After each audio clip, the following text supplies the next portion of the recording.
we'll move to Kathleen McCabe, our local Kathleen. Take it away. Hey, thanks, Rebecca. I wanted to thank the Visions Museum for doing this. It's really exciting when we don't get to actually go to the museum to see the work and talk to the artists.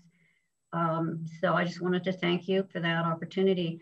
My piece is called A Quiet Moment, and I didn't focus on environmental issues when I did my piece. This is just appreciating the beauty around us and just taking a moment to stop every day and look around and just be appreciative. And I've grown up by the ocean my whole life in Coronado. You know, I'm pretty much surrounded by water. And when I go for walks, you know, I see the bay and the ocean, and it's all very beautiful.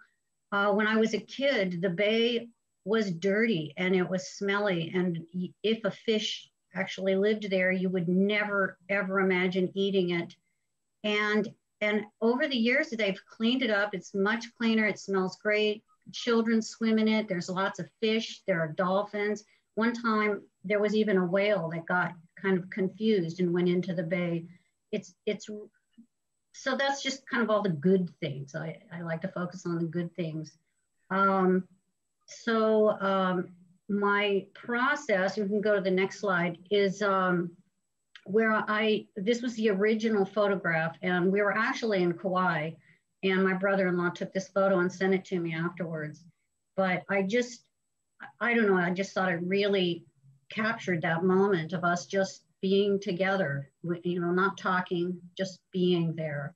So I take this photograph and go to the next slide. And I digitalize it. I believe this was a poster edge on Photoshop. And I try to keep the colors down to not too many colors. And in this case, I think it was 5 colors. And then I put it in a grayscale. And I had that photo in here, but it was too big for the slideshow, so I have to skip it. But I turn it to a grayscale, so then I just have the values. So the next slide. My process is backwards. I do the foreground first. And what I do is I use my photo, I enlarge it, and I cover it with nylon net so I can see through it. And then I just work from there using the colors, and I cut everything out. Sometimes I trace, sometimes I just kind of do it intuitively. And I lay it all out, and I use fusible web to iron it down onto the nylon net. But in this one, and this is the first time I did it, I painted the background. And in this photo, it shows 4 different options. You know, it's upside down or right side up. And then it was the back or the front of the fabric I painted, trying to choose which background I wanted the most. And then I picked it, and I went to the next slide. So this shows me looking at values, and the close-up shows the hat, which normally I just have a lot of fabrics. And so the silver for the hair, I like to think I have brown hair, but evidently I don't. So I can use silver fabrics for that. And then in the hat, the 3 fabrics that I have in that picture are actually, you know, all the same in different values. But then I incorporate other fabrics in. I like dots. A lot of people may have noticed that. You know, I have lots of dotted fabric. Okay, the next picture. And in here, I picked the values for the shirts. So on the right were the shirt that I was wearing, and on the left is the shirt that my husband was wearing. And I'm not actually sure if these are the same fabrics. I just sort of chose them out of my stash. I often use fabric up when I'm making a piece, and so I might not necessarily have any of it left. But it just shows where I pick things, and then I try to sort them in value. Next photo. And then here I do skin. So I have a whole bin full of what I call skin tone fabric. And in the baggie, I just never throw anything away. So all the little teeny tiny little pieces that have Wonder Under or something on the back of them, they just get saved because, you know, sometimes I just need a little piece. And lots of times when I do a piece, I make a little index card and tape the pieces on because I can't always remember what I'm doing. And then sometimes I go, you know, there's all the different skin tones, as you know, and depending on which fabric I'm using, it's a different assortment to get the value that I'm looking for. So sometimes I make a little card. You can see one says Roger, that was a piece I made, and there's another one, I think it says Mom, Mary, from a different piece I made because each person in the picture had different skin tones. Okay, the next slide.